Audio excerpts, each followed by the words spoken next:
Le cours de l'histoire. Xavier Mauduit. Petit Prince et grand succès, histoire d'un phénomène littéraire et planétaire qui paraît en avril 1943 aux États-Unis et en avril 1946 en France.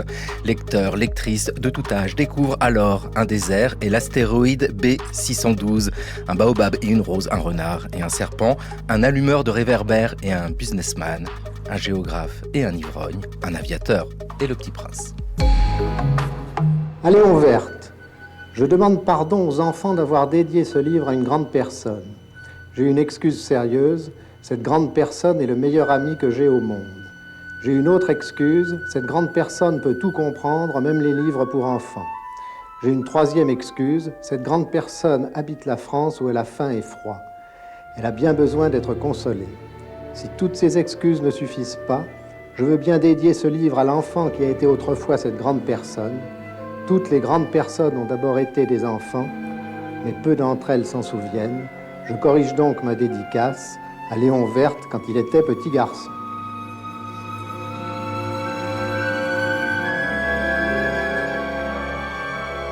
Le cours de l'histoire.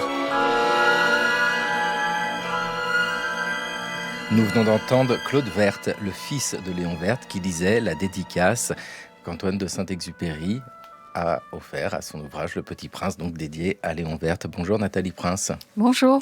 Vous êtes professeure de littérature au Mans Université, à Le Mans Université. Exactement. Merci vivement pour votre patronyme aussi, Nathalie Prince. Mais c'est pas pour ça que vous êtes spécialiste du Petit Prince de Saint-Exupéry, parce que dans ce cas-là, Alban Cerisier, c'est spécialiste des cerisiers. Alban Cerisier, bonjour. Bonjour. Vous êtes secrétaire général des éditions Gallimard, éditeur et spécialiste de l'œuvre d'Antoine de Saint-Exupéry.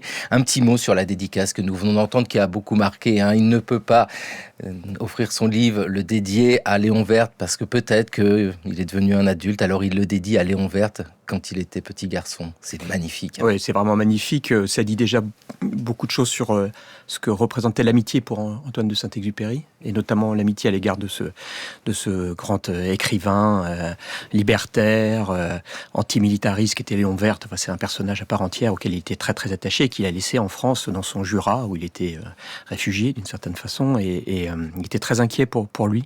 Donc ça place le livre sous l'angle de l'amitié, avec d'ores et déjà une intensité émotionnelle extrêmement forte.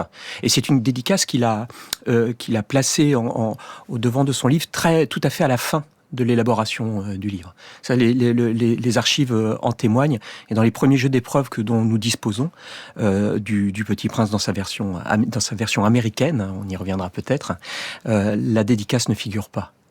Et Saint-Exupéry dira d'ailleurs à Consuelo, son épouse, dans sa correspondance, à quel point il regrettait de ne pas lui avoir dédié cette œuvre qui lui était évidemment destinée également.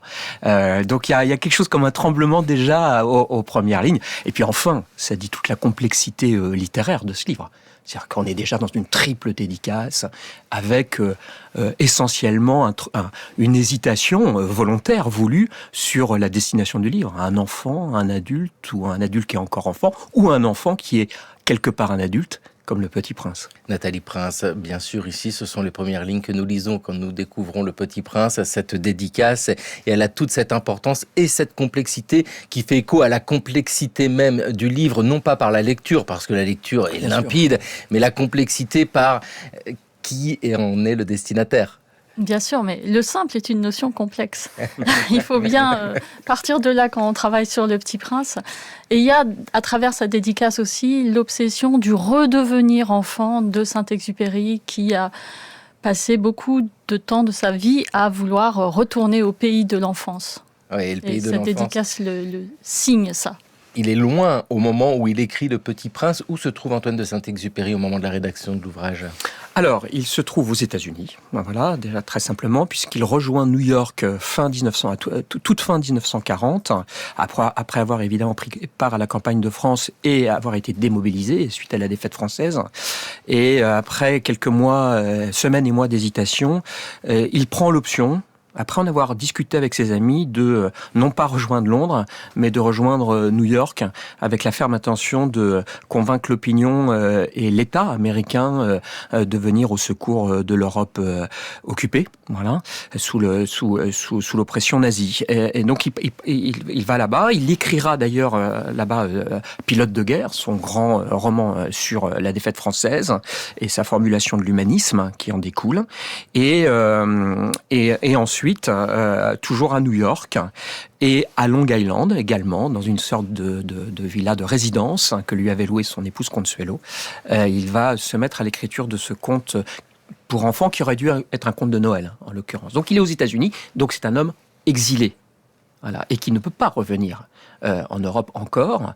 Ça mettra des mois pour qu'il revienne en Europe, qu'il trouve le moyen, via un convoi militaire, pour reprendre le combat auprès des siens. Nous associons le nom d'Antoine de Saint-Exupéry au Petit Prince comme une évidence bien sûr, mais au moment où il rédige ce livre, c'est-à-dire au moment où le livre n'est pas encore publié, Nathalie Prince, qui est Antoine de Saint-Exupéry pour les lecteurs, vous êtes l'autrice de Saint-Exupéry, Du vent dans le cœur, c'est aux éditions Calibre qui offre toujours de super biographies. C'est une maison d'édition vive et ça nous permet d'approcher ces personnages avec ici l'idée que Saint-Exupéry est déjà un auteur connu. Il a reçu le prix Femina, mais on ne l'attend peut-être pas dans ce registre-là, celui du conte de Noël.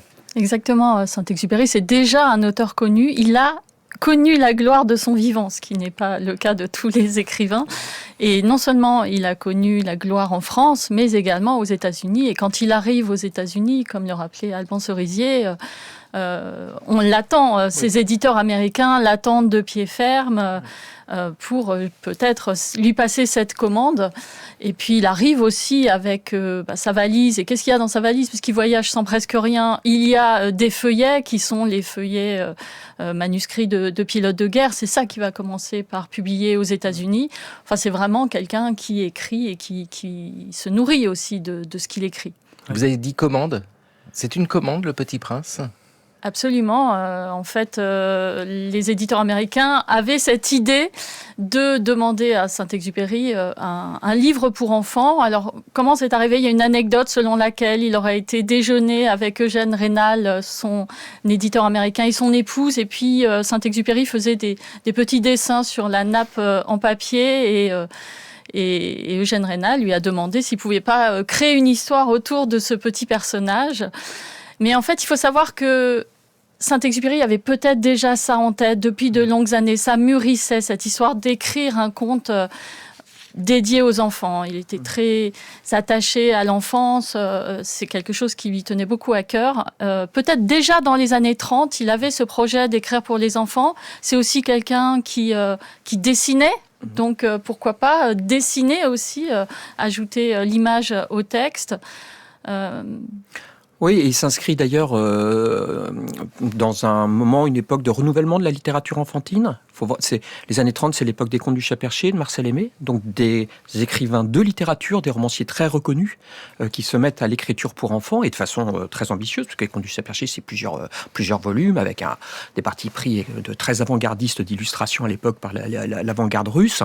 Donc on est quand même, on est à un moment où Saint-Exupéry a pu être sensibilisé à ça, et puis quand il arrive aux États-Unis, à la faveur d'une interview dans un grand magazine américain, il dit à quel point il aime les contes pour enfants, que ça revient souvent dans ses carnets, relire les livres de l'enfance et essayer de saisir en eux ce qui charrie les grandes vérités, les extraire de la part de naïveté pour aller chercher les vérités graves, les vérités fortes. Voilà, donc évidemment avec Andersen, voilà. Et sa mère lui lisait beaucoup les contes d'Andersen, bien et sûr. Notamment La Petite Sirène, qui lui est venue vraiment lui perforer le cœur. Et toute petite anecdote, l'éditeur de Saint-Exupéry est l'éditeur de Mary Poppins. C'est le même. D'accord. Voilà. Donc effectivement, il y a une proximité à Pamela Travers, l'auteur de Mary Poppins, de par la proximité éditoriale, tout simplement. Voilà. Et c'est la même époque. Donc, Oui, voilà, il y a aussi une attente. Et puis Saint-Exupéry, nous l'avons dit, s'est fait connaître par le passé, en 1931 avec Vol de nuit, et puis avec Courrier Sud en 1929. Ce sont des récits de son expérience d'aviateur où se niche peut-être aussi de la poésie.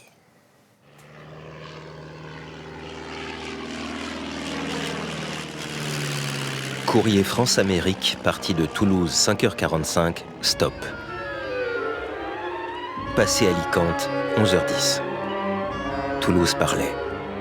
Toulouse, tête de ligne. Dieu lointain. En 10 minutes, la nouvelle nous parvenait par Barcelone, par Casablanca, par Agadir, puis se propageait vers Dakar. Sur 5000 km de ligne, les aéroports étaient alertés. À la reprise de 6h du soir, on nous communiquait encore « Courrier atterrira à Agadir 21h, repartira pour Cabo Juby 21h30, s'y posera avec nombre Michelin, stop. Cabo Juby préparera feu habituel, stop. Ordre rester en contact avec Agadir, signé Toulouse. » De l'observatoire de Cabo Juby, isolé en plein Sahara, nous suivions une comète lointaine. Un moteur grondait quelque part. De Toulouse jusqu'au Sénégal, on cherchait à l'entendre.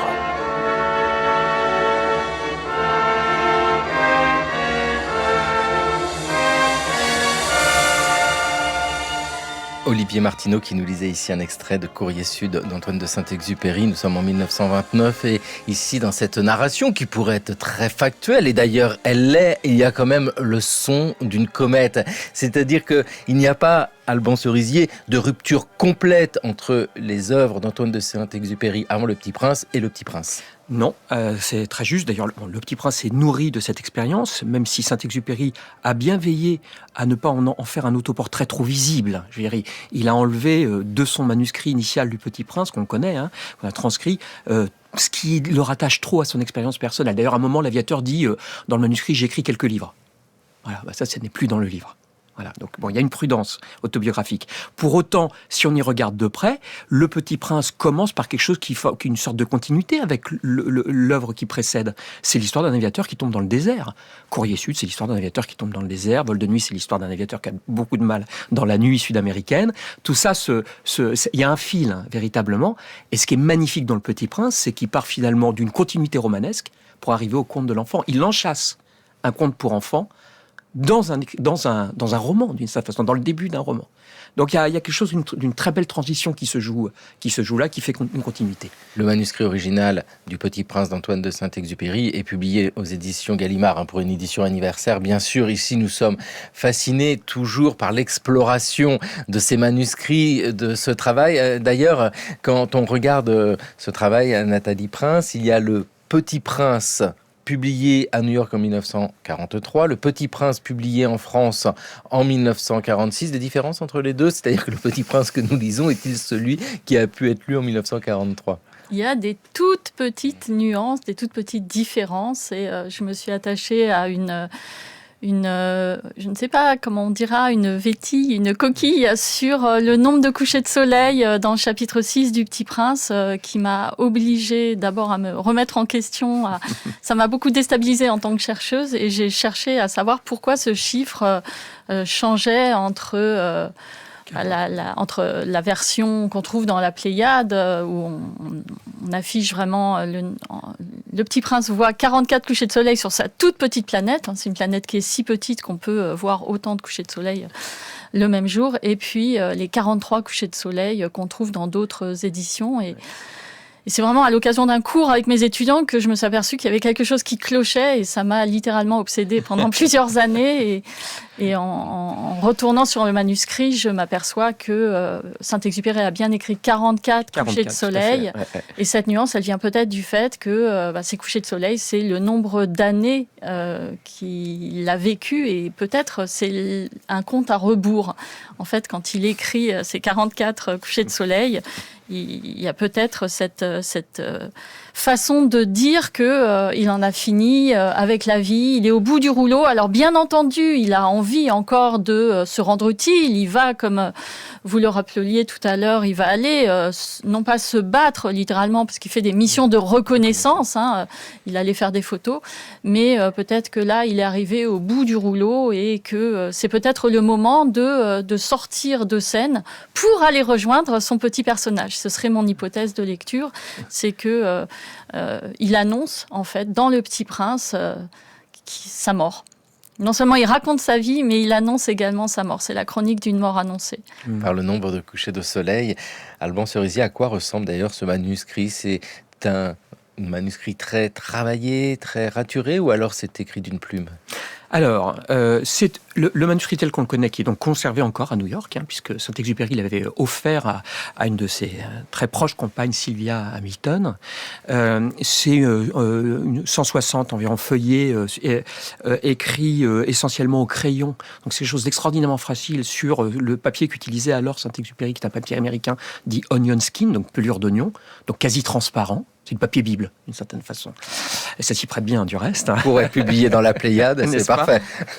Et voilà, donc c'est quelque chose d'extraordinairement fragile, très très bien conservé, cela dit. Et il est quand même d'une écriture assez assurée dans l'ensemble. Il y a bien sûr des parties qui sont retravaillées, etc. Mais on n'est pas, pour moi, au tout début de la maturation de l'histoire. Ça, on en connaît maintenant des traces, parce que d'autres feuillets se sont ajoutés à celui-là, qu'on reproduit d'ailleurs dans la nouvelle édition, où là on a plutôt le proto-manuscrit, et là c'est des idées de composition avec des variations très très très fortes, bien sûr. Il y a quelque chose de très majeur, il me semble, dans ce manuscrit, c'est que la rencontre avec le renard ne vient que dans un second temps. Or, elle est essentielle. Le renard porte la vérité, véritablement. C'est l'homme par lequel le petit prince prend conscience de lui-même et de ce qu'il rattache profondément à sa rose. C'est l'univers affectif qui est révélé, d'une certaine façon. Et en fait, au tout début, Saint-Exupéry avait simplement fait naître cette prise de conscience chez le petit prince, sui generis, suite à sa visite au jardin des 5000 roses. Il est effondré par l'uniformité des roses, l'effroyable ressemblance des choses et des êtres. Terrible révélation. Voilà. Il s'effondre, il pleure. Et là, il prend conscience tout seul de la singularité de sa rose. Et ça marchait pas bien. Il fallait être dans le conte pour enfants, il fallait qu'une petite rencontre, celle du renard et de la découverte de ce que apprivoiser, bien entendu, puisse venir pour que la narration trouve vraiment sa subtilité, et puis que cette découverte soit progressive. C'est un ingénieur du temps, Saint-Exupéry. Le Petit Prince, plus je le relis, plus je me dis à quel point la science de la durée dans cette écriture. Il y a des moments où il ralentit le récit, des moments où il l'accélère, des moments où il ralentit. Et notamment toute la fin, elle est ascensionnelle, émotionnellement, mais parce qu'elle est ralentie. C'est une marche très lente dans le désert, jusqu'à là, l'effroyable qui arrive un moment via le serpent, qui est là très rapide. Nathalie Prince, c'est en écho à ce que vous nous disiez sur cet ouvrage qui raconte une vie et qui annonce la mort, ce soleil qui se couche.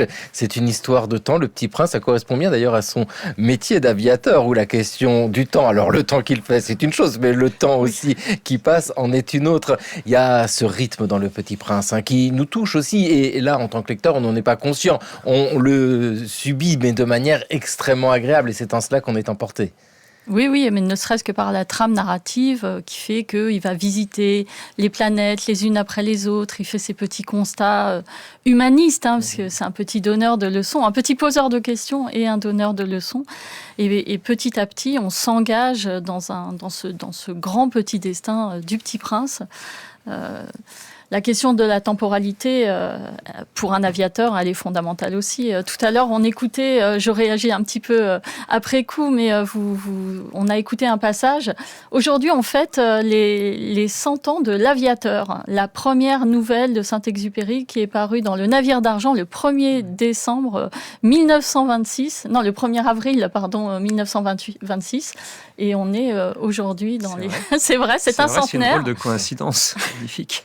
Avec la matérialité du manuscrit, on l'a dit, qui est publié là chez Gallimard, on voit comment Saint-Exupéry a pu travailler son texte. On voit ici des ratures, des changements, on voit l'écriture, le papier aussi, c'est très intéressant de voir par la matérialité. Puis comment savoir comment il écrivait ? Dès lors, nous avons les témoignages notamment de son colocataire, l'écrivain André Mauroy. Là, il était en train de commencer à écrire Le Petit Prince. Il aimait travailler la nuit. Alors le soir, on jouait aux cartes, aux échecs, on racontait des histoires jusqu'à minuit. À minuit, Saint-Ex nous disait « Allez vous coucher ». Alors Consuelo montait se coucher, moi j'allais dans ma chambre. On dormait 1 heure, tout d'un coup on entendait des cris dans l'escalier « Consuelo, Consuelo ». C'était Saint-Exupéry. Alors Consuelo passait hâtivement une robe de chambre et descendait, moi je descendais aussi, et nous le retrouvions en bas, il disait voilà, je travaille depuis 1 heure, j'en ai assez, je voudrais manger quelque chose, fais-moi des œufs brouillés. Consuelo allait faire des œufs brouillés, Syntex reparlait de nouveau pendant une demi-heure, ou bien allait se promener dans le jardin, et puis il disait maintenant, allez vous coucher. On allait se coucher, ça durait 1 heure, au bout d'1 heure on entendait de nouveau Consuelo, et c'était Syntex qui disait maintenant j'ai de nouveau travaillé 1 heure ou 2 heures, j'en ai assez, je voudrais faire une partie d'échecs, il faut que mon roi ou toi jouiez avec moi. Puis ça recommençait. Et c'était ça, Saint-Exupéry, c'était à la fois un héros, un enchanteur, et c'était un profond philosophe. Et quand il écrivait Le Petit Prince, il y avait là un mélange d'une fantaisie qui lui venait de Consuelo, car elle avait beaucoup de fantaisie, et puis ce que lui voulait, c'est-à-dire donner à ce conte de fées une profondeur à travers un mythe. André Mauroy, en 1964, ici, qui évoquait sa colocation avec Antoine de Saint-Exupéry et Consuelo de Saint-Exupéry. Mais quel colocataire insupportable. Alors, magnifique aussi, mais insupportable, Nathalie Prince. C'est vrai que c'est très étonnant d'entendre cela et amusant aussi. Exactement. Et on entend aussi dans ce témoignage que Saint-Exupéry, c'est un homme de la nuit.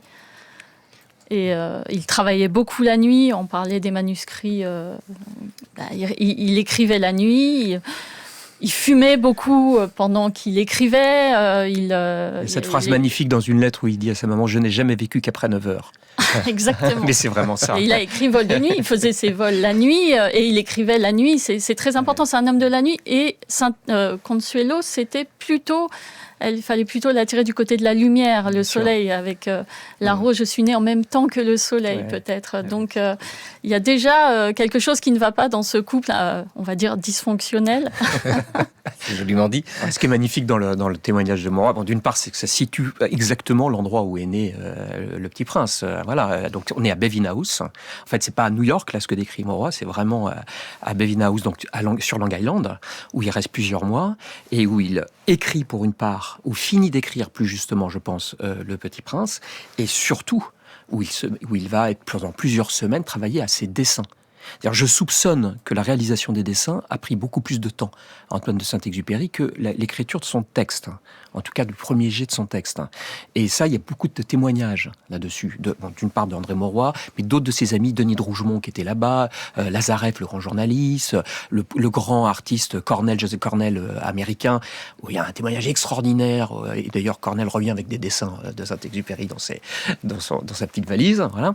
Et on voit à quel point Saint-Exupéry se donnait du mal pour arriver à atteindre cette justesse du témoignage par le dessin, puisqu'on ne l'a pas dit, mais en fait, une des grandes particularités du manuscrit et de ce livre-là, c'est qu'il est dessiné par son auteur, et que le dessin, il joue un rôle absolument essentiel pour porter la signification même du conte, puisque c'est par le dessin que la rencontre entre le Petit Prince, enfin entre l'aviateur et le Petit Prince, est possible, et que le Petit Prince se nourrit, à proprement parler, des dessins de l'écrivain. Pour résoudre son problème de planète, le Petit Prince, l'aviateur fait un dessin au Petit Prince. Il dessine une boîte avec un mouton dedans, ce qui lui sauve la question. Il peut revenir sur sa planète parce qu'il aura un mouton.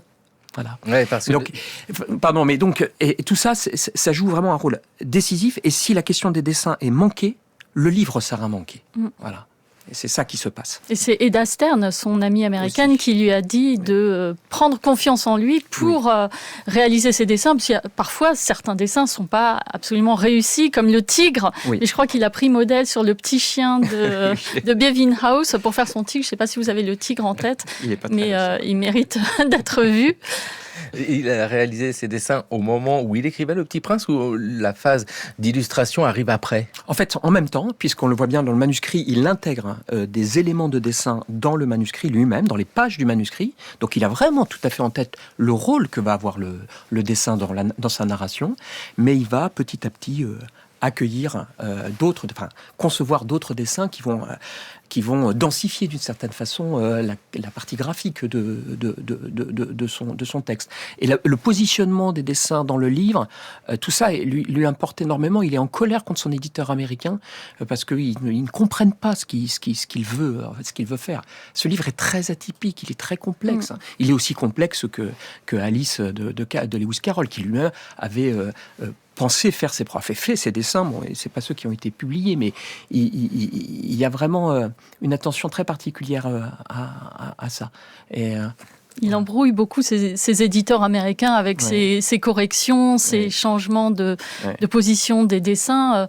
Vous l'avez rappelé, c'est vrai que c'est radicalement différent de proposer un livre avec ce rapport texte-image qui n'est pas sur le modèle du livre illustré tel qu'on le connaissait au XIXe siècle, avec les grandes illustrations, par exemple, de Gustave Doré. Ouais. Voilà, une planche qui va résumer un chapitre ou les pages qui précèdent, ou qui suivent d'ailleurs. Mais là, on va vraiment avoir différents dessins parfois sur la même page, ce qui nous rapproche un petit peu de ce que fait et ce que propose l'album contemporain. Alors, on n'y est pas encore. C'est le début de l'album, on pourrait dire ça, mais on peut avoir plusieurs dessins sur la même page, comme... Vous avez parlé de la caisse, mais avant, on a 3 dessins de moutons plus ou moins ratés ou plus ou moins réussis, c'est selon. En tout cas, le mouton idéal est dans la caisse. Je pense aussi aux 2 derniers dessins avec Le Petit Prince, sans Le Petit Prince. Il y a 2 traits, c'est extrêmement épuré, 2 traits, une étoile. L'image où le Petit Prince est tombé, et puis... tout à la fin, il y a une figuration de l'absence qui est absolument remarquable. Saint-Exupéry, il sait aussi donner de la présence à ce qui n'est pas, et ça, c'est ce qui fait aussi l'art de Saint-Exupéry. Et l'éditeur accepte cette proposition, et dès lors, le livre peut être édité et l'aventure peut commencer. J'ai vécu seul. J'ai vécu seul. Sans personne avec qui parler véritablement. J'ai vécu seul, sans personne avec qui parler véritablement. Jusqu'à une panne d'avion dans le désert du Sahara. J'ai ainsi vécu seul, sans personne avec qui parler véritablement, jusqu'à une panne dans le désert du Sahara, il y a 6 ans. Quelque chose s'était cassé dans mon moteur. Et comme je n'avais avec moi ni mécanicien, ni passager, je me préparais à essayer de réussir tout seul une réparation difficile. C'était pour moi une question de vie ou de mort. J'avais à peine de l'eau à boire pour 8 jours. Le premier soir, je me suis donc endormi sur le sable, à 1000 lieues de toute terre habitée. J'étais bien plus isolé qu'un naufragé sur un radeau au milieu de l'océan. Alors vous imaginez ma surprise, au lever du jour, quand une drôle de petite voix m'a réveillé. Elle disait « S'il vous plaît, dessine-moi un mouton. » Dessine-moi un mouton. France Culture, le cours de l'histoire. Xavier Mauduit.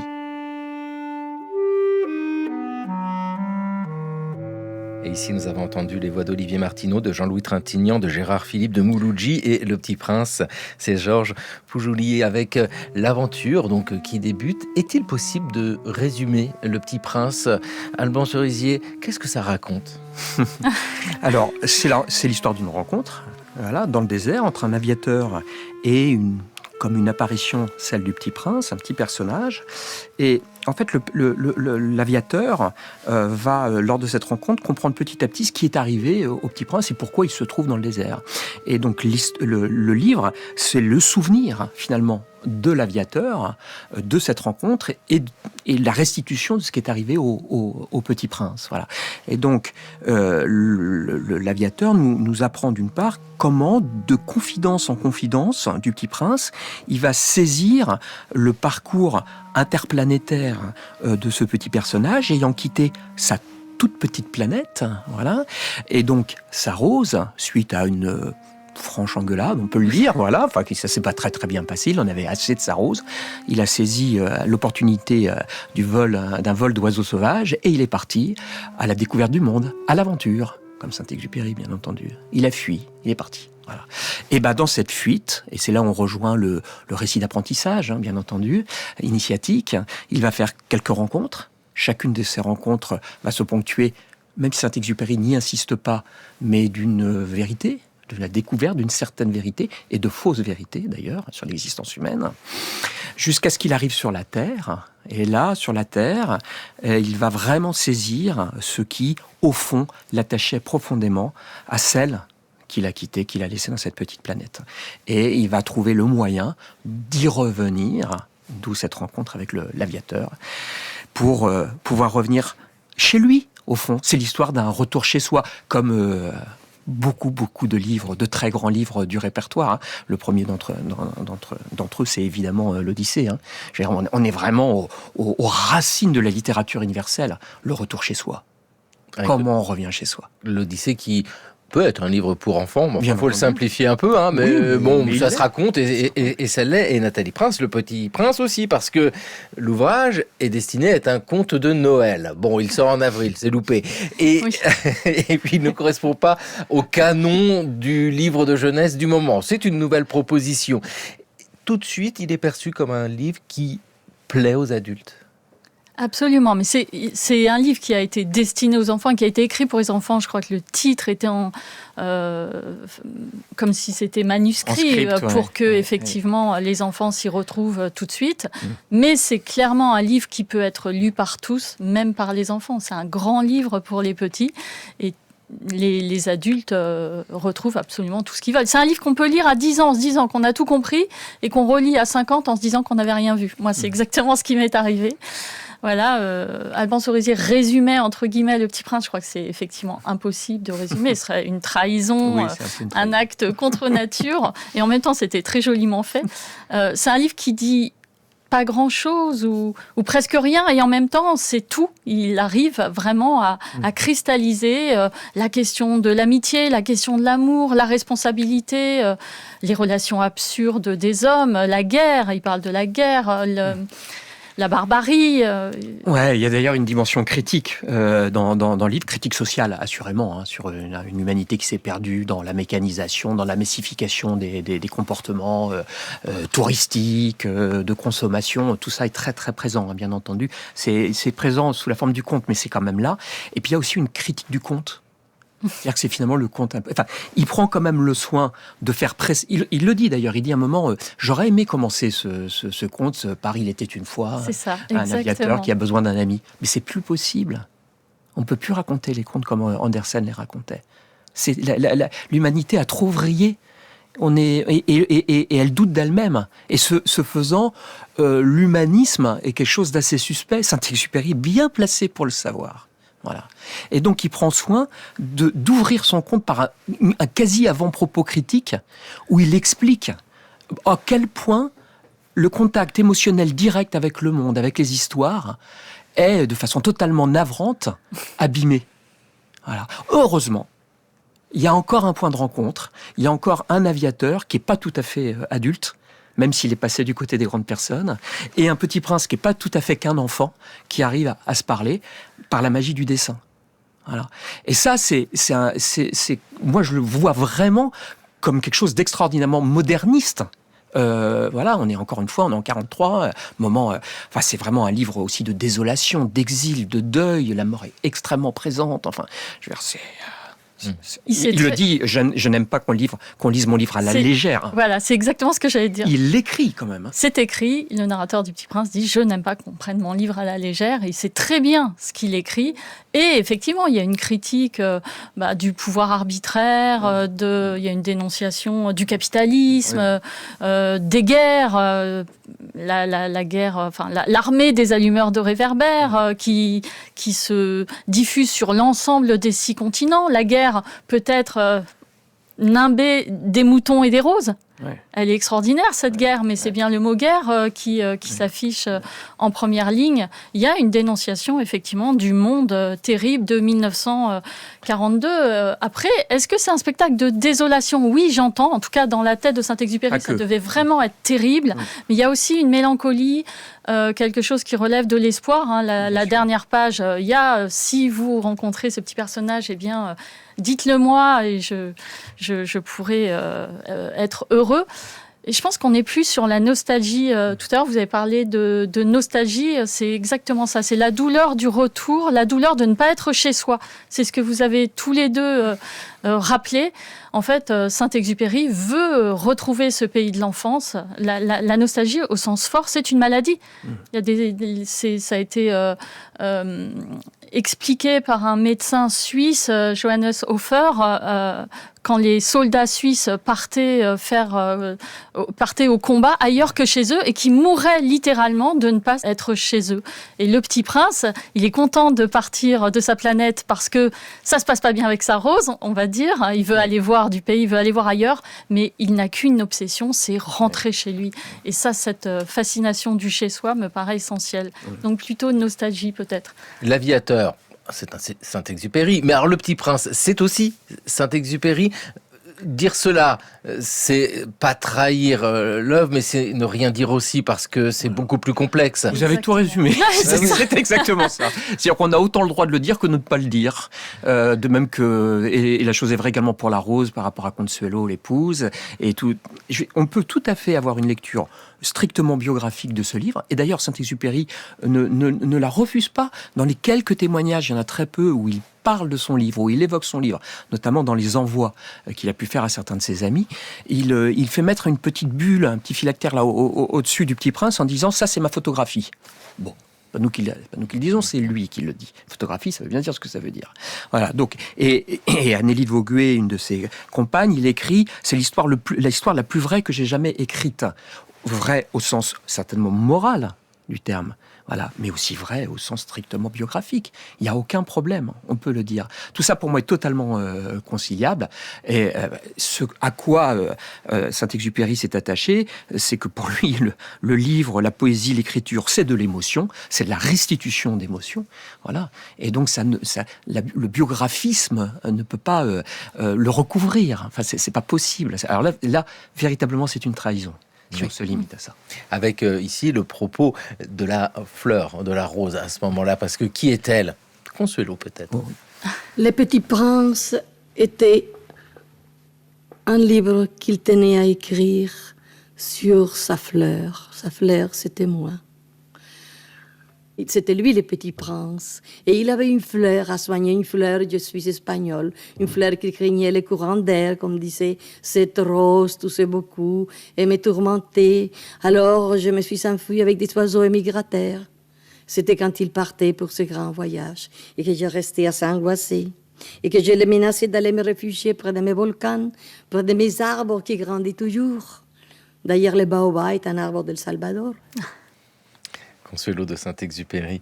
Ici, d'ailleurs, Almont-sur-Rizier, je rappelle que vous avez publié la correspondance d'Antoine de Saint-Exupéry et de Consuelo de Saint-Exupéry chez Gallimard, avec la figure ici. Alors, d'un couple dysfonctionnel, Nathalie Prince, avez-vous dit en quoi est-ce dysfonctionnel ? Alors, j'ai eu la chance de lire la très belle correspondance de Saint-Exupéry et de Consuelo dans cette édition dont vous venez de parler. Et on lit les plus belles lettres d'amour. C'est vraiment un couple qui s'adorait quand ils n'étaient pas ensemble. À des milliers de kilomètres, c'était le plus beau couple de la littérature dont on puisse rêver. Et dès qu'ils se retrouvaient dans la même pièce, c'était un désastre.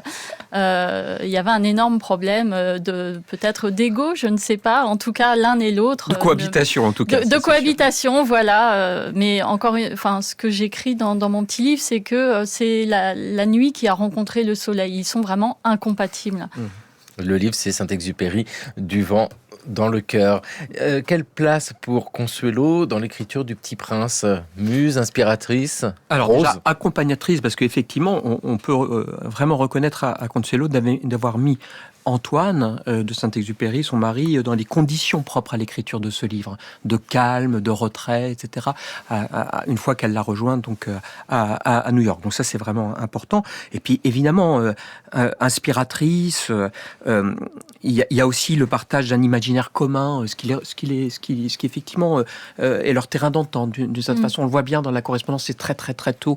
Donc cette poésie des étoiles, des petits animaux. Ce sont deux artistes, oui, vraiment, ouais, ces deux artistes, de tout ça, leur correspond bien, mais je pense que ce qu'on lui doit, c'est effectivement, comme vous l'avez dit, cette tension permanente d'une certaine façon. Il y a quelque part, Saint-Exupéry dit aimer sans espoir, ce n'est pas le désespoir.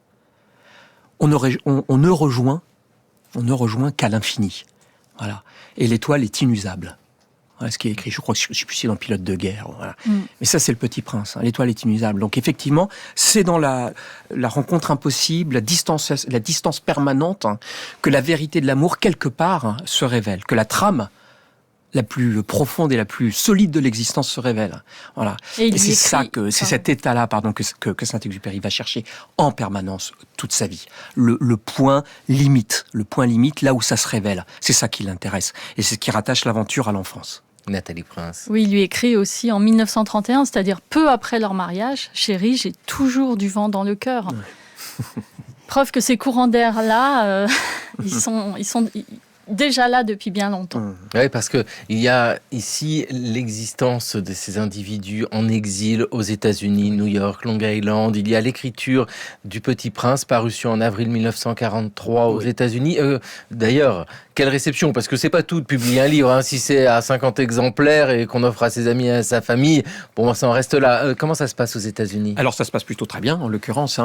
Donc l'ouvrage paraît effectivement le 6 avril 1943. Là, on a une date extrêmement précise de parution, c'est-à-dire 4 jours après que Saint-Exupéry a quitté New York pour l'Amérique du Nord.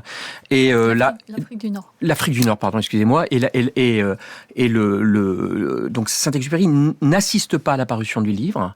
Et il est très très inquiet, on le voit bien dans la correspondance avec Consuelo, des conditions de réception du livre, conditions de réception critiques et commerciales. Et son éditeur, via Consuelo, le rassure en disant non mais ça fonctionne très très bien, le public est au rendez-vous. Donc vraiment, et un accueil critique très favorable. Je veux dire, il n'y a pas de réticence à ce livre, bien au contraire. Voilà. Donc très bonne réception qui, comme si ça se passera 3 ans plus tard en France, ne fera que croître dans les années qui suivront, le livre étant comme quelque chose qui se transmet. Il y a quelque chose d'extrêmement intergénérationnel, on y reviendra peut-être, mais qui fonctionne vraiment, et donc qui fait que le succès du livre va se déployer dans le temps. Vraiment, c'est ce qu'on appelle un long-seller d'une certaine façon. Voilà. La réception est-elle la même d'ailleurs lors de la publication aux États-Unis et 3 ans plus tard de la publication en France ? Alors déjà le contexte n'est pas le même, parce qu'en 1943 la Seconde Guerre mondiale accourt et après la Seconde Guerre mondiale il paraît en France en 1946. Non, c'est très différent. Je pense que l'objet en soi, c'est presque un ovni, bouscule un petit peu les certitudes, les mentalités. Les Français sont étonnés devant cet objet, mais il rencontre quand même un succès d'estime, calmement, on a envie de dire. Et les gens en parlent. Et puis, dans ce livre, il y a quand même tout un tas de grandes phrases impérissables. C'est remarquablement écrit. Ouais. Il y a des phrases qu'on a tous en tête. Voilà. Et ça fait que les gens se refilent le livre qui arrive entre de plus grandes mains. Après, il y a la traduction. Et quand le livre commence à être traduit, là, c'est universellement un succès phénoménal. Avec une différence aussi entre la parution aux États-Unis et en France, c'est que aux États-Unis, Antoine de Saint-Exupéry est encore en vie. 1943, 1946, c'est un ouvrage posthume, une publication posthume. Oui, et c'est vraiment vécu comme ça. La trace qu'on en a de ça, qui est très très nette, il y en a 2. Il y a un très bel article avant parution d'Adrienne Monnier, qui était cette grande libraire, vraiment qui avait un rôle très très important dans la vie des lettres, avant-guerre et dans l'immédiate après-guerre, qui annonce l'arrivée prochaine sur le continent européen de cette publication qui a préexisté aux États-Unis, en disant attention là, il y a un trésor qui arrive, soyez attentifs lecteurs français. Et il y a également la prépublication, puisqu'il y a un chapitre qui est publié dans le numéro 2 de Elle, d'Hélène Gordon-Lazareff, la femme de Lazareff, amie de Saint-Exupéry, bien entendu, et qui obtient l'autorisation de Gaston Gallimard de prépublier un chapitre du Petit Prince dans Elle. Et ça, c'est juste avant Noël 45. Donc il y a cette prépublication est précédée d'un très très joli texte d'un journaliste de l'époque qui place totalement la parution de ce livre dans la continuité de la disparition de Saint-Exupéry. Voilà, et du sacrifice de l'homme, donc la tension émotionnelle de la parution posthume est là tout de suite. Elle accueille le livre, elle l'accompagne. Voilà. Et quand même, ça sera quand même un succès de librairie assez important, quand même, puisque on est très très très très vite sur des dizaines de milliers d'exemplaires dès la fin des années 40, quand même. Donc c'est quand même un phénomène. Mais il n'y a rien d'étonnant, comme vous l'avez dit, Saint-Exupéry, prix Femina, Grand Prix du roman de l'Académie française. Enfin, c'est un écrivain extrêmement célébré. Enfin, il faut juste que les libraires aussi retrouvent leur place, que la vie littéraire dans l'immédiate après-guerre se remet remettre en route, tout simplement. Ben oui, parce qu'il y a encore le rationnement jusqu'en 1949 quand même. Donc, Exactement, manque de papier, tout est exactement. compliqué. Tout est compliqué. D'ailleurs, la production, la fabrication du livre, elle est compliquée pour une raison très simple. Je parle de la parution française, 45-46. Il n'y a pas les dessins. On n'a pas les dessins d'Antoine de Saint-Exupéry. Les dessins d'Antoine de Saint-Exupéry, les originaux, qu'on a d'ailleurs redécouverts tout récemment à la faveur de l'exposition du Musée des Arts Décoratifs en 2022, ils étaient restés à New York, chez Consuelo et Antoine, Beckman Place, au bord de l'East River. Et donc, Gaston Gallimard, lorsqu'il faut qu'il édite ce livre, il n'a pas les dessins pour le faire. Donc, il a uniquement l'édition américaine. Donc, que fait-il ? Il les fait refaire. Ah oui, par qui ? Par un aquarelliste professionnel. Il est obligé, il n'a pas le choix. Donc il y a un copiste qui va s'appuyer sur l'édition américaine telle que parue pour faire au plus ressemblant, et c'est parfaitement réalisé, les dessins de Saint-Exupéry. Et quand il a été question de reprendre en folio, donc en livre de poche, il y a quelques années, il y a plus de 10 ans, en 99, si mes souvenirs sont bons, que j'ai travaillé cette édition de poche, je me suis dit, il y a un problème. C'est pas les mêmes dessins, l'édition américaine et l'édition... Enfin, il y a des petits détails, vous savez, c'est des petits traits, c'est des couleurs, etc. C'est pour ça que la couleur de la cape du Petit Prince varie d'une édition à l'autre. Dans la version française de l'après-guerre, elle est bleu ciel, bleu foncé, si vous voulez. Et en fait, le dessin, il est vert d'eau. Et dans l'édition américaine, il est vert d'eau. Voilà. Donc ça aussi, c'est des réglages de machine à l'époque d'impression, mais c'est aussi lié au fait qu'on n'a pas eu le choix que de faire ce travail-là. Et ça explique aussi, à certains égards, les difficultés de recomposition, etc., les petites différences qu'il peut y avoir entre le texte français publié aux États-Unis et le texte français publié en France à titre posthume. Bon, enfin, c'est les réalités éditoriales matérielles, tout simplement. Mais Antoine de Saint-Exupéry n'a pas retravaillé la version publiée aux États-Unis pour une version postérieure, comme on peut faire à un ouvrage pour d'autres éditions. C'est pas comme ça qu'on doit le concevoir. Non, ça c'est impossible. C'est matériellement pas possible. Il n'est jamais revenu sur le territoire français. Il n'avait pas de contact direct avec son éditeur. Voilà, il n'avait pas prévu une correction de manuscrits ou des épreuves états-uniennes. Par contre, il avait bien un exemplaire du Petit Prince en main lorsqu'il quitte New York. Ça, c'était quand même important de le signaler. Maintenant, on le sait avec certitude. Cette chronologie a été établie assez dernièrement, et c'est très important, parce que je veux dire, entre un Saint-Exupéry qui part sans son livre et un Saint-Exupéry qui part et la trace qu'on en a, la preuve qu'on en a, c'est que quand il arrive à Alger, au milieu du mois d'avril 1943, il rencontre une certaine Yvonne de Rose, c'est comme Nathalie Prince, ça ne s'invente pas, qui était la femme d'un diplomate, voilà, et il confie son exemplaire à Yvonne de Rose, et c'est donc le premier témoignage que nous avons d'une lectrice hors États-Unis de ce livre, et c'est Yvonne de Rose. Et Yvonne de Rose pleure en lisant ce livre, donc la première lectrice. La première lectrice de ce livre, Yvonne de Rose, c'est très beau Alger, comme histoire. Et on a besoin de cette narration autour de l'œuvre étant déjà elle-même chargée de sens. C'est encore plus beau quand on lui en donne un supplémentaire. Nathalie Prince. On pourrait juste ajouter que c'est un livre qui a été fait peut-être avec des femmes. Il était très entouré par les femmes, et c'est les femmes qui l'ont peut-être accompagné vers la réalisation d'aller jusqu'au bout du Petit Prince. Il y avait Sylvia Hamilton, dont vous avez parlé, et Stern, qui l'a invitée à faire elle-même ses propres dessins. Nelly de Vogüé et Annabella Power, la femme de la star Tyrone Power. Et à chaque fois qu'il lisait des passages, parce qu'on a bien vu comment ça se mettait en scène, il lisait des passages à tous les gens qu'il avait sous la main. Et à chaque fois, les gens pleuraient, les femmes pleuraient, et l'encourageaient. On est vraiment sur ce récit du pays des larmes dont on parle dans Le Petit Prince. Oui. Je pense que c'est important de dire que ça l'a accompagné, ça lui a donné un petit peu de tiédeur dans ce monde si froid. Surtout après la Seconde Guerre mondiale. L'écriture, c'est pendant la guerre. La publication en France, c'est après la guerre. Dans un ouvrage où l'on peut chercher des sens cachés. C'est aussi la force du Petit Prince. Il y a cette lecture d'enfants qui y voient un sens, qui est le leur. Puis après, il y a la lecture d'adultes qui correspond à des contextes particuliers.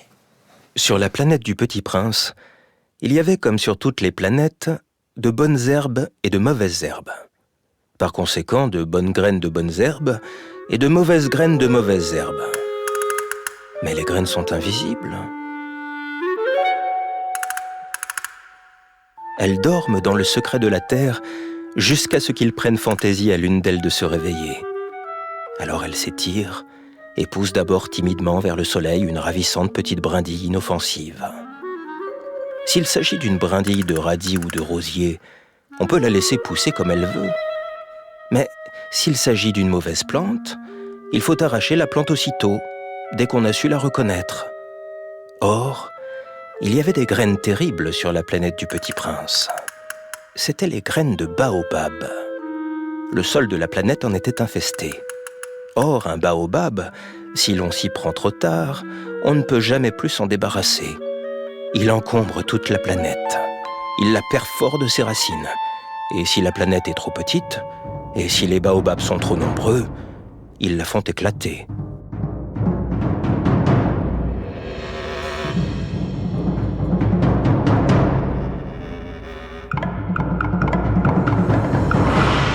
Olivier Martineau.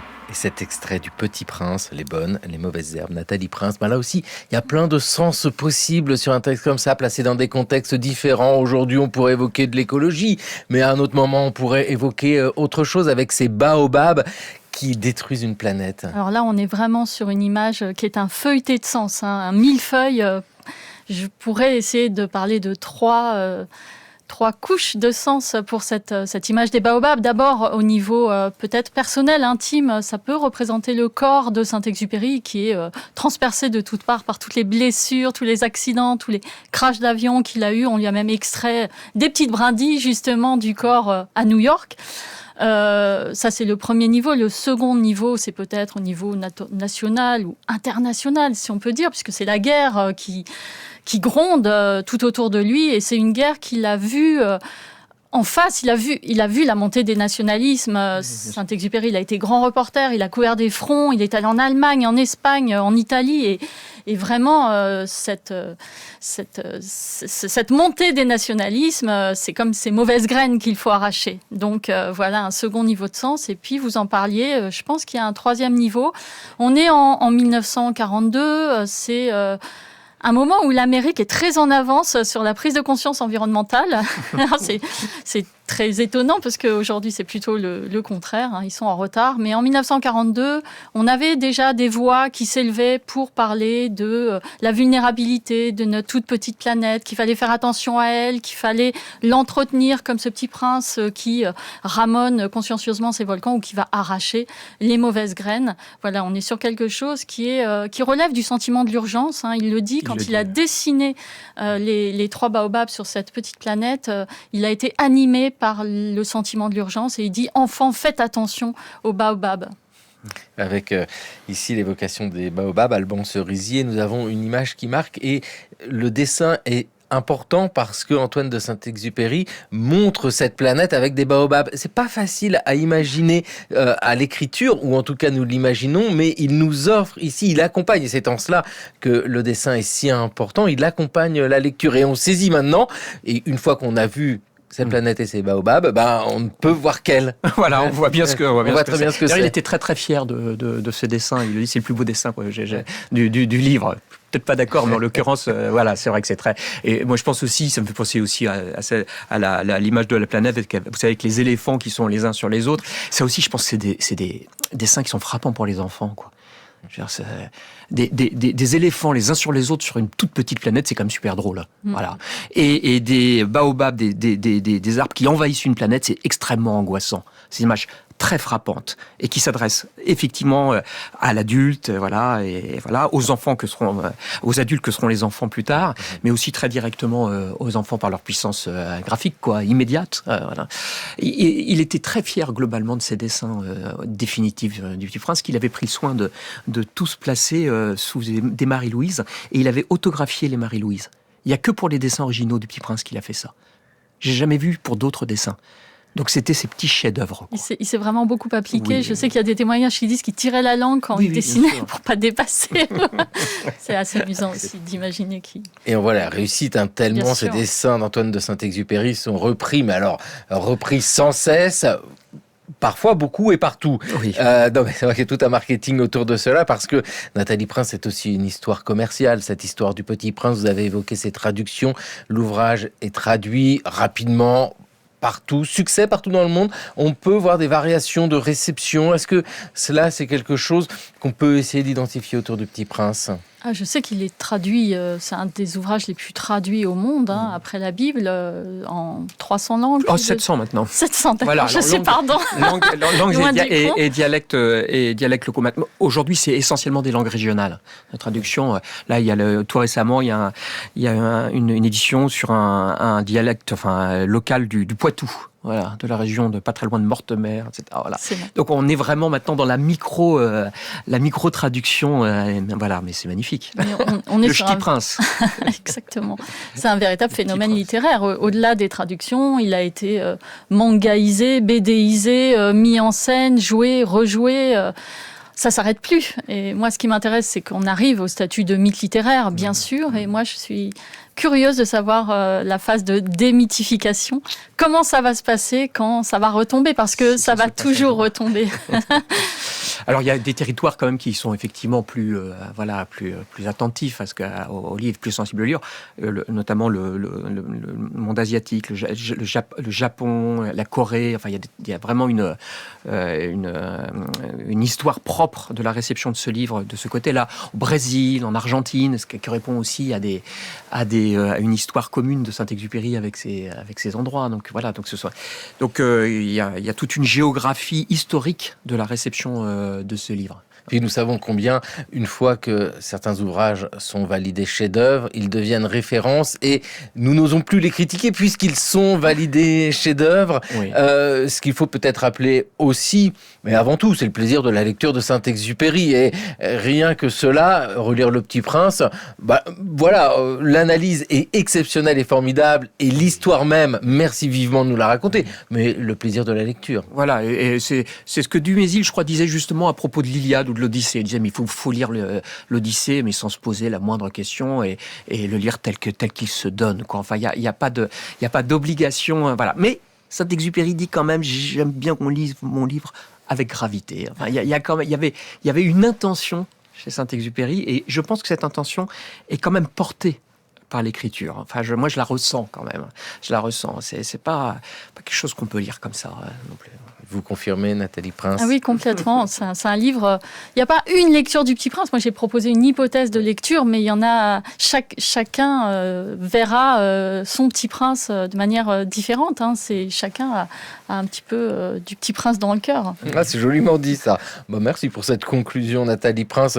Je rappelle, Saint-Exupéry, Du vent dans le cœur, c'est aux éditions Calipe, avec ici cette biographie qui nous fait rencontrer l'auteur, l'homme et son entourage aussi, parce que sous la couverture du livre, il n'est pas seul. Saint-Exupéry, c'est Consuelo. Oui. Et voilà, qui est avec lui. Merci beaucoup, Alban Cerisier. Alors, je rappelle, le manuscrit original d'Antoine de Saint-Exupéry pour Le Petit Prince, qui vient d'être publié aux éditions Gallimard, et puis vos ouvrages aussi, que ce soit la correspondance d'Antoine de Saint-Exupéry et de Consuelo. Merci vraiment à vous deux d'être venus dans le cours de l'histoire. Prochain épisode, Saint-Exupéry, dernier vol d'un pilote de guerre. Pour parler le langage de la caractérologie, je dirais que Saint-Exupéry m'apparaît comme un colérique, un actif exubérant. Mais un actif qui ne se noie pas dans l'action comme un sanguin, mais qui réfléchit son action. C'est le révérend père Jacques-Guy Bougereau, c'est l'aumônier de l'escadrille de Saint-Exupéry ici, qui était en 1969 devant un micro et aujourd'hui dans le cours de l'histoire sur France Culture, une émission réalisée par Thomas Beau avec à la technique Nicolas Leroulet, émission préparée par Jeanne Delecroix, Raphaël Laloum, Jeanne Copet, Luce Mourant, Sidonie Lebeau, Chloé Rouillon et Mayouen Guiziou. Le cours de l'histoire, écoutez à podcaster sur franceculture.fr et l'appli Radio France.